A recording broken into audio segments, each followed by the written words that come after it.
Welcome to Robert Bellissimo at the Movies, where we explore all things cinema.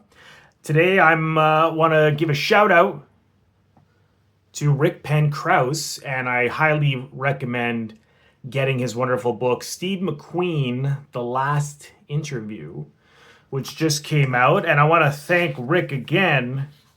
I was so honored to have been asked to give a quote in the book, and there it is, right next to Marshall Terrell, who has written some amazing books on McQueen. His biography on McQueen is great, as well as Barbara Minty McQueen, who is McQueen's widow. So to be beside these two is quite an honor. I'll just read what I said here, and I mean this from my heart. I wrote, Steve McQueen: The Last Interview is an emotionally moving book. It has many inspiring lessons, including it doesn't hurt to ask and pay it forward. Meeting Steve McQueen changed Rick Penn-Kraus's life, and reading this book could change yours. Share it with everyone you know. It will touch their hearts and open their minds.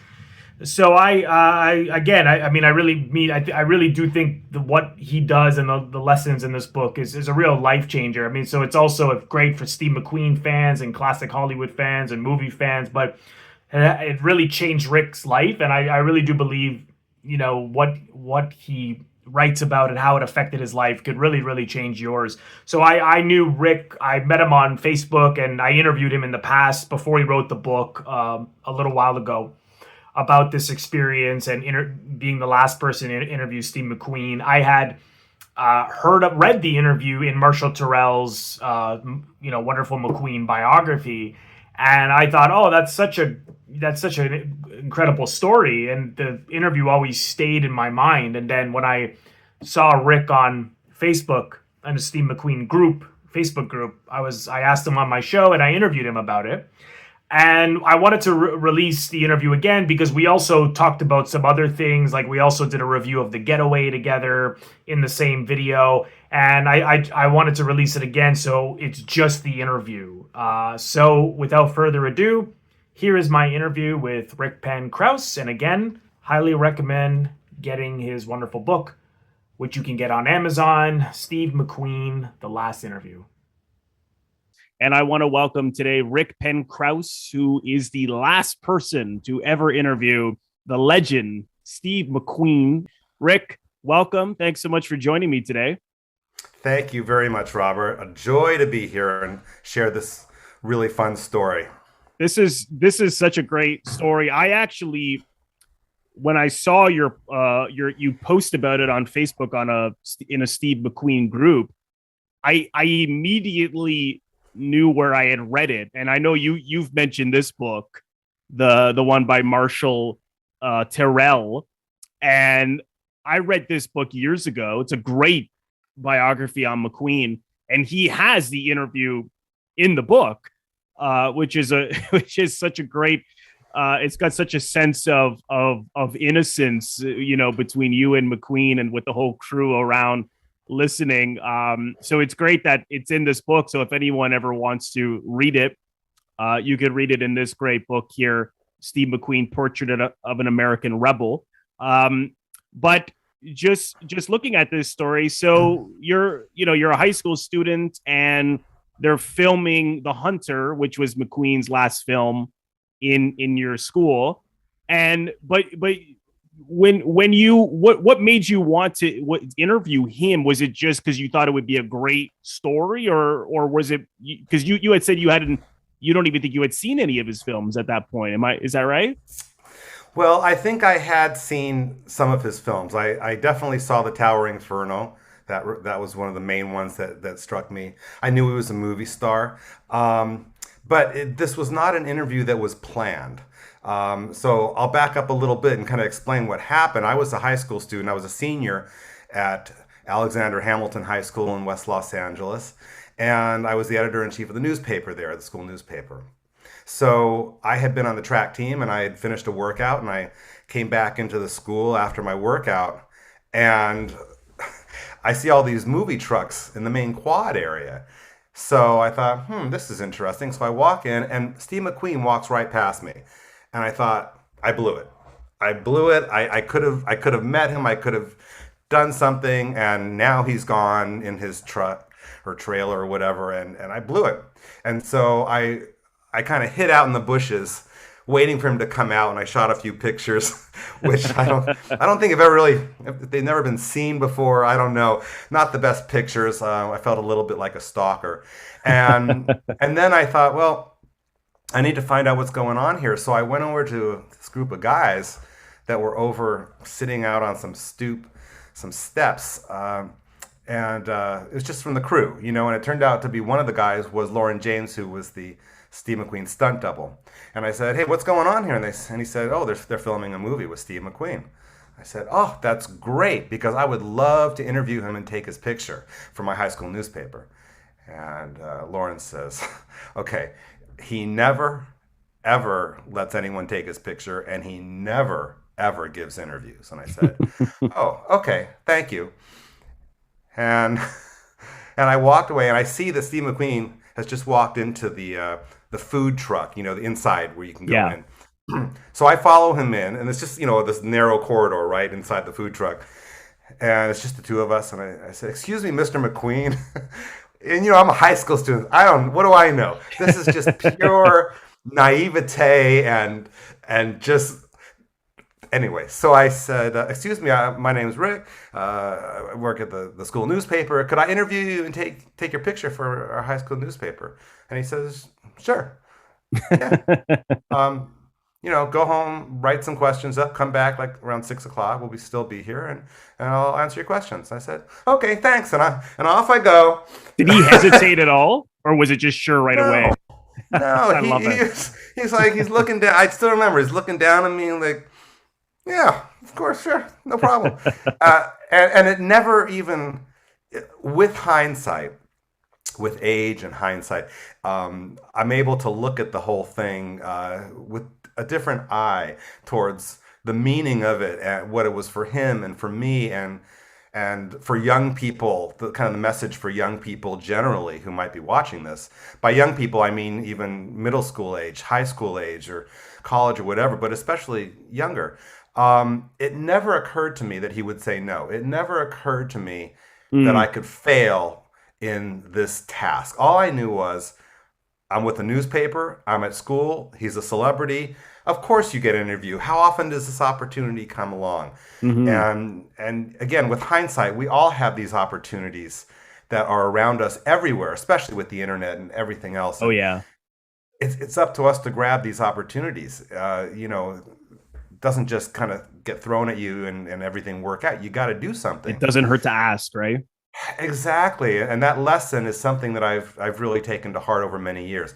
So I went home and sat at my family kitchen table at dinner time with my parents and my younger brother, and was writing up questions. And I don't think my parents had probably ever seen a movie of his. And I had seen maybe one, like I said. And I was looking for something to write on, and I didn't have anything to write on. So the nearest thing I had that I pulled out was stationery from my bar mitzvah from years earlier for thank you notes. So it was this tan colored thing with the ribbing on the bottom. It was, and so I wrote down all these questions on my bar mitzvah stationery, and that's what I used as my notes. So I wrote them down as best I could. Again, there's no internet, so it's not like in the few minutes I have between coming home, writing, and then having to go back to school, I couldn't research this. There was no time to go to a library or anything. Right. So I did the best that I could, and I went back down there, and I went upstairs into the science building, and there they were filming. And so they were filming The Hunter, like you said, and it was the scene towards the end. I don't want to, alert. I'm going to tell you what happens. We're all spoilers on my show. Exactly. It's not too soon. Anyway, so he's looking for his girlfriend who's been kidnapped and brought to a high school where she's been tied up in a science room. And so Steve McQueen knows that she's there and he's looking for her. And so he's in the hallway before he finds her. And so so I see him being filmed. He's standing there in the hallway, and I'm behind this crew because the crew is obviously watching the filming and everything. And so I, as a high school student, I don't want anyone to see me, notice me. I don't want to. So I go behind the crew, and I'm just kind of peering out from behind them. And they say cut, and all he did was stand there, like he was just kind of standing, looking around. And they yell cut, and I think the producer or someone says, "This guy's an amazing actor." All he did was stand there, and they're making fun of Steve McQueen right in front of his face from a distance. Anyway, Steve McQueen sees me, and he stops the filming, and he says, "All right, come on over here. We're gonna do the interview right now." I'm like, "Wow!" And everyone turns around, like, "Who's this guy?" So I forgot what your original question was, but I'm just going to talk. You interrupt me whenever you want to. Well, I was curious when you went home and you're with your family and you're thinking about what to ask. What did you start to become nervous at all about talking to him? I don't remember being very nervous. I remember not being sure what questions to ask. Right. You know, I was a novice interviewer. I wouldn't even say I'm a real professional interviewer at this point in my life, even though I've done some. So, you know, I'm thinking, okay, what's your favorite color? Trying to go a little deeper on the questions, which I did a little bit, maybe not a lot. Did your family have any ideas, or what did they say? I don't remember them. I don't remember them contributing anything. I just remember my mom was cooking dinner. My dad had just come home from the hospital where he works. He's a doctor. And so, I think they were thinking, you know what, this is your thing. You do whatever. And I don't even think, I'm not even sure anyone realized what this was about to be. I think it was just, oh, there's someone there you're going to interview. I see. But I don't remember. I see. And so you're sitting down with McQueen, and like it says in the book here, the crew surrounded you because he hadn't done an interview in about a decade, and so they were very, very curious. How were you feeling at this point with this audience there? I think I was probably a little bit nervous at that point because we were in the spotlight there, but right. I had my questions, so I was pretty much reading the questions and trying to naturally continue the conversation as best I could. But, at that stage in my career, which was pre-beginning of my career in anything, interviewing techniques, understanding how to follow the line of the conversation and not stick to your notes, all that sort of thing was not in my head.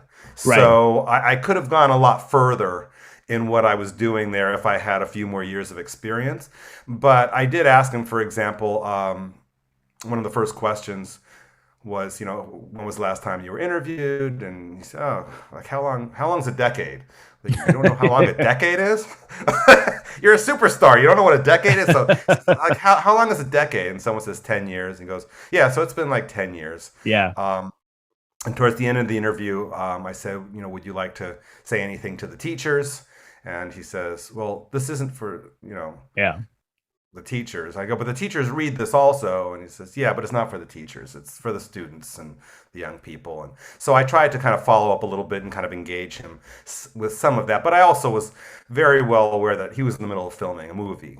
So for, how much time was it going to take with everyone kind of sitting around? But yeah, you're right. When he said, come on over, I sat down on the steps leading up to the third floor. He sat down at my feet, a couple feet below me, which of course is where he should be, right? No, I'm kidding. He was. It was just weird to be like, Steve McQueen is at my feet. And then I looked around, and everyone had made a circle on the floor around us watching this interview because they had probably never seen him interviewed before. And that's amazing. Were you writing his answers down, or did you have a tape recorder? Wouldn't it have been great to have a tape recorder? Yeah. There are a number of things I wish I had thought of after the fact, believe me. No, I did not have a tape recorder with me. I jotted down notes as fast as I could. Yeah. And I just remembered everything he was saying. I mean, I was just hyper focused on it. So the notes helped me remember, and I wrote them down and remembered, yeah. How long did you talk to him? It was probably roughly 10 or 15 minutes, 10 or something yeah, like that. 10 or 15 minutes. And when did it dawn on you that he gave you the interview? Because it's well known how much he liked kids, how much he loved youth, how generous he was with kids. Did you at what point did you realize that was why he granted it to you and not the Rolling Stone magazine or some journalist or something? Yeah, he had cover stories waiting for him if he would sit down with them. Yeah. Rolling Stone, Time, Newsweek. If he agreed, they'd put him on the cover, and he said no to all of them, and he gave me this interview. So it really was an exclusive. Mm-hmm. And I only really found out about it, I think, after Marshall Terrell's book on Steve McQueen that you showed came out, because it was at that point that I read about how McQueen, he was no saint. Right. He lived his life and he did what he wanted, and there were repercussions from that. But in terms of youth and his difficult childhood, Yeah. which is well known and well documented in Marshall's book, that he really felt a fondness for youth and wanted to encourage young people. And for example, I read that when he was filming in different cities, like in Chicago, in the poor areas of Chicago, he would have his publicist or someone bring all these free basketballs to the local court in the park where kids were playing and give it to them. And he didn't want any publicity. He didn't want people to know that he had done that. So I think that it was at that point that I realized, well, he saw this young kid from high school and taking the initiative, and he wanted to reward that. And it was an opportunity, and what does it cost him? It's a few minutes of his time, and turned out to really influence my entire life. That's incredible. And then you even got some great photographs of him. Was that what did he did hesitate a little bit about that, right? About the pictures? Yeah. Lauren James was not wrong in that Steve McQueen did not like getting pictures taken of him. Right. So we did the interview. And one of the things I just wanted to kind of throw out there also as a continuation of the story is that when I finished the interview, he said, well, do you mind if I add something? Which ever since then, whenever I've interviewed people for any purpose, whether it's for job interviews or other things, I include that question because you never know what they really want to talk about. Right. So you ask your questions and then so he said, well, do you mind if I add something? And it's, of course not. Yes, please do. And he put his arm around me and walked me down this dark hallway away from everybody else. And he started talking about the importance of family and living your life and trusting yourself and living life, doing things in life that make it a meaningful life. So it was a really, really private moment that I had with him. And so after that, as we're walking back down the hall towards the crew, the interview's over, someone comes up behind me. I don't know who it was. And he shoves a black and white 8x10 glossy headshot of Steve McQueen. Not really a headshot. It's a shot from The Hunter, a publicity still. And he says, and he gives me a marker. He says, "Here, get his autograph." So I'm like, okay, Mr. McQueen, can I have your autograph? And he rolls his eyes. Oh, fine. Takes it and signs it, and, annoyed. And then I said, "Hey, can I take your picture?" And he said, fine. I mean, I thought he was going to punch me at this point. So he says, fine. So he stands over by the stairs where we had done the interview. And I have my camera with black and white film. And I quickly take a few pictures. I don't know how long I have. I mean, I shouldn't have worried about the cost of film. I should have just kept taking pictures. And so I shot a few pictures, and that was it. That's incredible. I went home. And you had mentioned, I was listening to you on this radio show you did a number of years ago, that there were photos of the two of you taken, but you're still trying to track those down. Did you ever have any luck? No. Just before that interview with Mark in the morning, He was part of Mark and Brian on KLOS in Los Angeles, a hugely popular morning radio show. And then he had his own show a few years later. So he brought me onto that show to be interviewed about the McQueen interview. And at that time, I posted onto Facebook just before the interview, hey, I'm going to be on this show. It's kind of cool. And a guy wrote in who was the photographer for the movie. And he said, oh, yeah, I remember that. I was on the set with you, and I was there for that interview, and I took pictures. And I thought, oh, wow. I wish I had known to hand my camera to someone and say, would you take a picture? But I didn't. I know that now. So I let people know on that interview, on the radio interview, if anyone out there is connected to the movie industry and might have access to those pictures, they might be at Paramount now.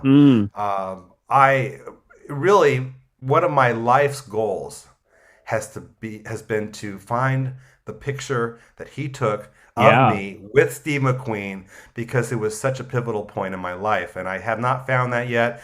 I'm still trying to get into Paramount. I have not tried super hard, but I've left some messages. Nothing came back. But I know that it's there. But I also heard that the photo is probably buried under millions of other negatives or pictures, and who knows where it is. Yeah. So I'm sending word out right now again. Anyone at Paramount or might have a way in. I'll look for the pictures. I will dig through the piles myself. Well, yeah, we'll send you and a few people in the archive department and just go through the.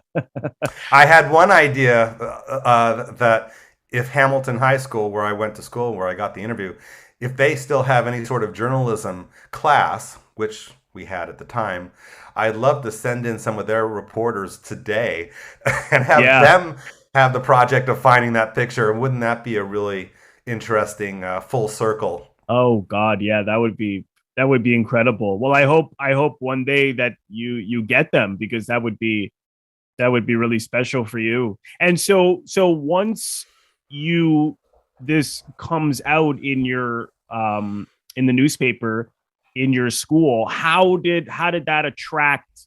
How did others find out about it in order to ask you how you got him? Believe it or not, I had to fight to get the article included in the newspaper. Oh my God! Wow. Why was that a fight? Because it was only a 4-page newspaper, and I see.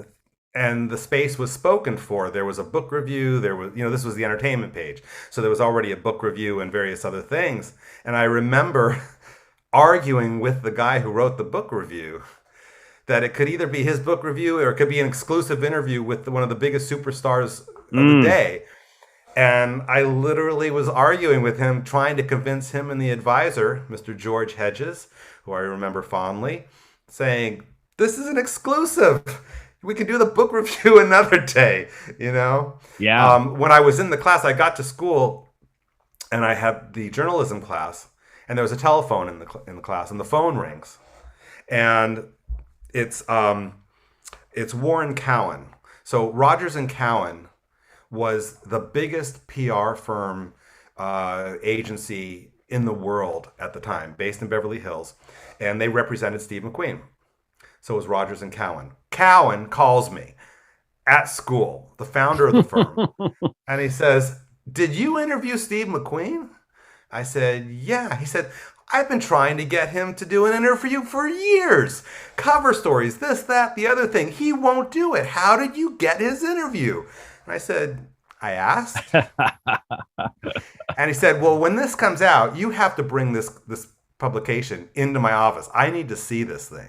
And so a few weeks later, it got printed, and I came to his office, and he just grabs it out of my hands. He was the nicest guy, and he's looking at, this is unbelievable. Hey, come in here. And he starts calling his whole staff in. This kid got Steve McQueen's interview, and that's incredible. So it was a lot of fun.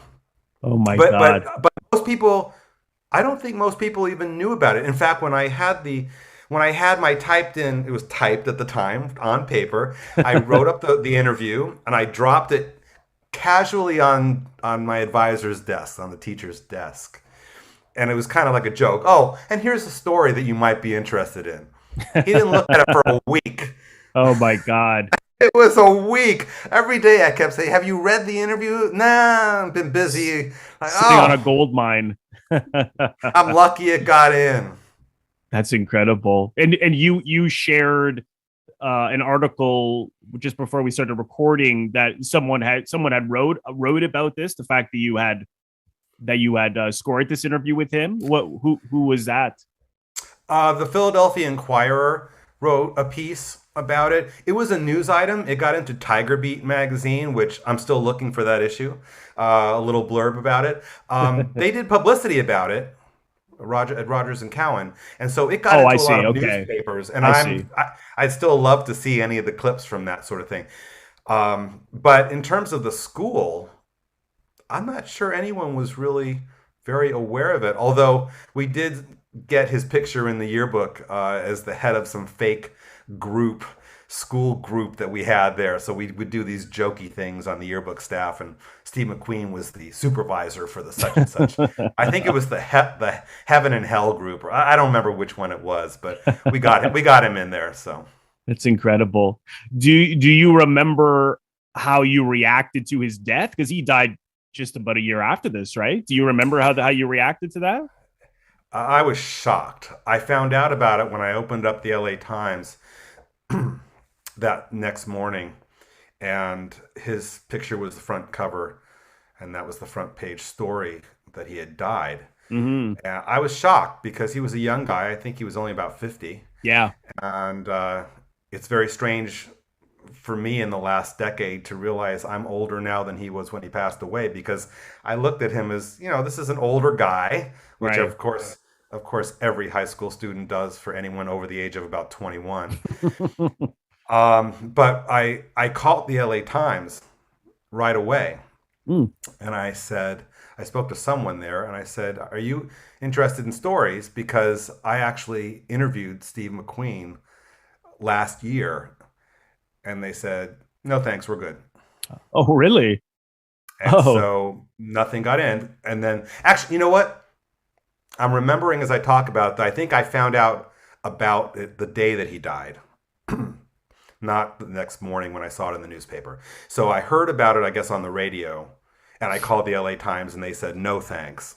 And the next day, I opened up the LA Times front page story about Steve McQueen, and the most recent quote they had from him was 10 years earlier. Oh, really? That's it. Wow. I'm really, that's odd. Why they wouldn't want to talk to you? That's really strange. Huh. It's just one of those things, I guess. There were a number of kind of close calls like that could have been. That was one of them. I found out I was reached out to by a representative or an author, journalist, I guess, from Time magazine.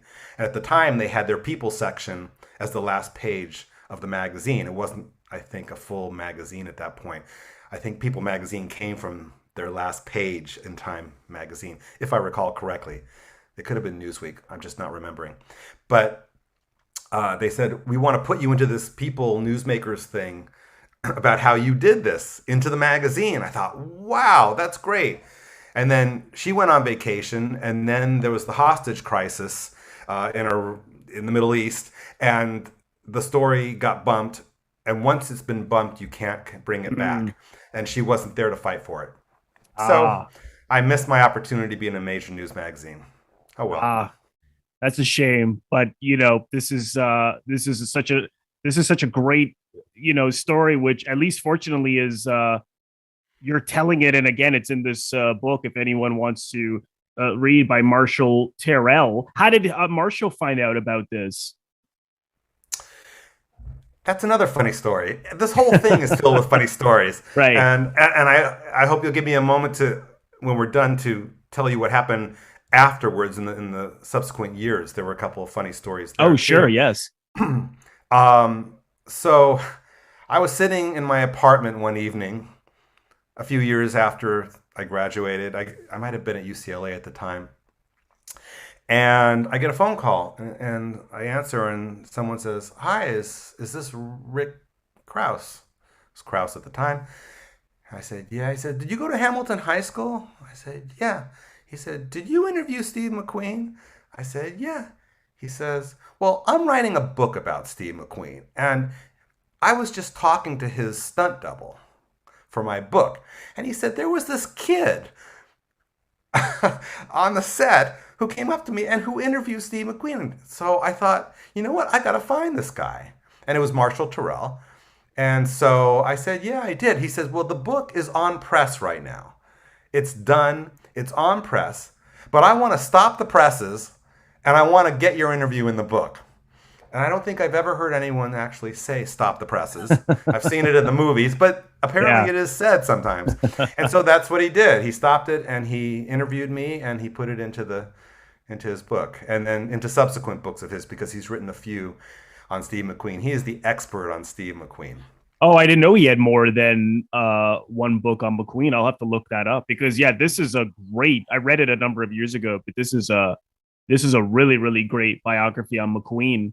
And then you also shared this great story that once this book came out, people started to recognize you. Is that right? Like it started, you be at like a hardware store or something. Yeah, I don't want to claim that I am a recognizable celebrity. Let us not. I am no way am claiming that. But there have been funny things that have happened. I was working in an art department at the time, a few years after that, and I was in charge of buying art supplies for the art department, wax and X-Acto knives and bores, whatever it was at the time. And so I went down to the store and, I'd buy them with my own money and then get reimbursed by the company. So I went down there and there was a young guy helping me out, figuring out where to get the stuff. And we went to ring up everything at the cash register and I hand him my credit card. And I don't know this guy. I've seen him a couple of times. I hand him my credit card. He looks at it and he says, "Did you interview Steve McQueen?" I said, "You have got to be kidding me. How could you possibly know that I interviewed Steve McQueen?" He says, "Well, I'm reading this book about Steve McQueen. And he said there was this kid named Rick." And That's so incredible. it's been really funny. And that's happened a number of times. There was an art show nearby in Santa Monica at a graduate school for art. And I went there one evening for the open house and looking at all the galleries, and the artists were there in each gallery. And I walk into this one room, and it's huge canvas portraits of Steve McQueen. Like each one it might even have been the same portrait that he treated differently. And each one's, I don't remember, 4 or 5 feet square. They're huge. And this artist is standing there, and I'm looking at this artwork, admiring it. And I said, "Excuse me, I have to just tell you, just to let you know that I actually interviewed Steve McQueen. So it's really interesting to see your artwork." And he says, "You're the guy who interviewed Steve McQueen. I read about you." So I still get that, and it's fun. That is so incredible. And you had mentioned that this had really changed, really made a major impact on your life. What was it? Was it because, as you said, just taking that opportunity to simply ask when you want something, or how did it affect you so much? Well, part of it was being adventurous and asking for things and doing things and not worrying about failing or what the response might be. And I know that philosophy is a common philosophy that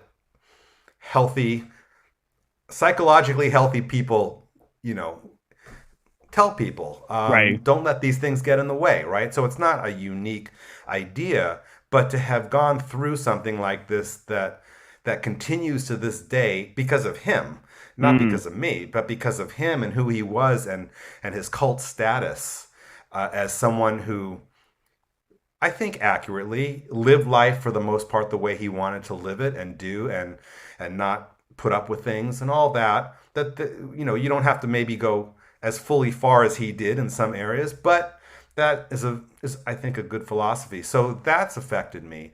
And what's also affected me, I think probably even more so, is the idea of doing good and helping others as he did for me. He did something for me. It wasn't for him. He didn't need Right. the publicity, but he knew that this would be meaningful to me in some way, which it of course was.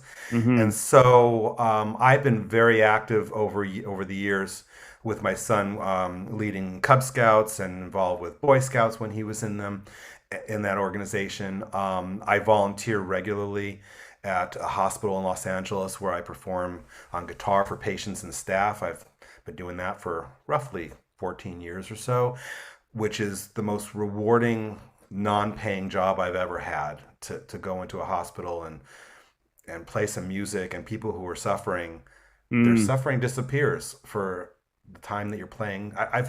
I've been in places where people are asking for morphine when I walk in and I play a song and they say I don't need the morphine anymore because I'm not in pain right now. Oh, wow. So it's an incredibly powerful feeling to Mm. give back, to volunteer. And just as a side note, if any of your viewers out there, um, you know, are wondering about volunteering anywhere, and just in my example, it's at the hospital, but there are musicians out there who they're sitting at home playing by themselves, practicing, singing songs by themselves. Well, you know what? You can get into a hospital, do the exact same thing, Yeah. sit in someone's room and play and practice right there, and you'll actually be doing a huge amount of good. So that sort of thing, and just looking for ways to help and to volunteer and to help out the community, which I do. I might have done it otherwise, even without having interviewed him. But whenever I do, I think back on that interview and how he allowed me into his life for a little while.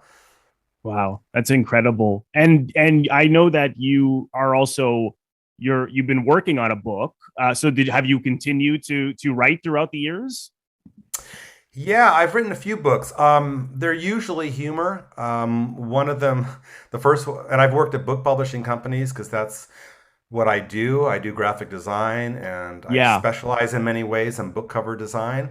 Yeah, I I've was looking at done your website. There's hundreds. some incredible uh designs that you've done. Just it was really, really and some of the painting as well, right? Thank you. Yeah, so I do Yeah. a lot of creative stuff. I Yeah. do graphic design, I do photography, illustration, video editing, and a lot of writing. So the first book that I wrote with my girlfriend at the time, now wife, was called The Desk Book, which was an illustrated humor book of hypothetical desks. So what does Kareem Abdul-Jabbar's desk look like, and Anne Frank's desk, and so they're all meant to be funny, goofy, and I there's a play on them, as you'll see if you ever read the book, which of course you won't because it's out of stock, Ah. out of print. But it did go to a second printing, I'm proud to say. And then I wrote another one during COVID, because what else is there to do besides write a book, right? Or do Mhm. podcasts. Yeah. That's So how this started. so just before the election, for the year before the 2020 election, when Trump was really, doing his thing, um, I and others of my persuasion were hoping that he would be losing the election, and thought that he most likely would lose the election. So I wrote and illustrated and self-published a book called Why I Lost the 2020 Presidential Election. It Wasn't My Fault, Donald Trump's List of Excuses. So Oh, that's a great if you idea. let me Oh, see I'll if have you to can, check there that you out. go. Oh my God, that's There a you go. great idea. And it's basically reasons why he lost, and it's his reasons, allegedly, I love humorously, it. of course. It was because not enough Mexicans voted for him, because not enough of this, that. It's because, and he has all these excuses that he wrote up before the election because he knew he wouldn't have time afterwards to come up Right. with a full list of excuses. So it was just a lark, a funny thing. And then I'm currently writing a memoir, which I'm planning on having published, I hope, in 2023. Oh, that's great. That's great. I'll have to check those out for sure. I want to thank all of my members on Patreon. If you're interested in becoming a member of my Patreon, head over to the link, patreon.com/RobertBellissimo at the movies for full details. You can also leave a donation, or what I call a tip, by clicking the thanks link, which you will find directly below the video frame. Just click on that and you can leave a donation if you choose to. Of course, I would greatly appreciate that. And lastly, if this is your first time here, please consider subscribing. It is absolutely free to do so. By pressing the Robert Bellissimo at the Movie logo, you will see it floating above my head in the top left corner to your top left. In just a second, just click on that. And then click the bell in order to get a notification every time I release one of my new videos. I would also really appreciate if you leave a comment, share the video, like the video. All of these things create traction onto my YouTube channel and really help share the video far and wide and the channel in general. So thank you so much for doing that, and I will see you all in the next one.